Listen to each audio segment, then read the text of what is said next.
জাহান্নাম থেকে সবশেষে যে ব্যক্তি বের হবে সে হাঁটুতে ভর দিয়ে হেঁচড়ে হেঁচড়ে বাইরে আসবে।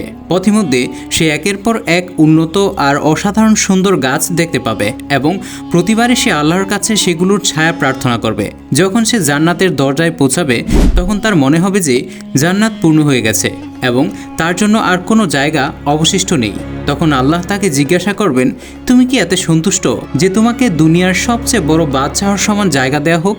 তার সম্মতি পাওয়ার পর আল্লাহ বলবেন, তোমাকে এই পুরো দুনিয়ার চেয়ে 10 গুণ বড় জান্নাত দেয়া হলো। সে ব্যক্তি এতটাই অবাক হবে যে সে বলবে, হে আল্লাহ, আপনি মালিক হয়েও কি আমার সাথে রসিকতা করছেন? তখন তাকে বিশ্বাস করানো হবে যে এটি আল্লাহর রহমত। আল্লাহর রহমত ও দোয়া আমাদের কল্পনার চেয়েও অনেক বেশি বিশাল। জাহান্নাম থেকে সবশেষে মুক্তি পাওয়া ব্যক্তির জন্য যদি পৃথিবীর 10 গুণ বড় জান্নাত বরাদ্দ থাকে, তবে তার প্রতি অনুগত বান্দাদের জন্য তিনি কত বড় নিয়ামত রেখেছেন তা সত্যি অকল্পনীয়।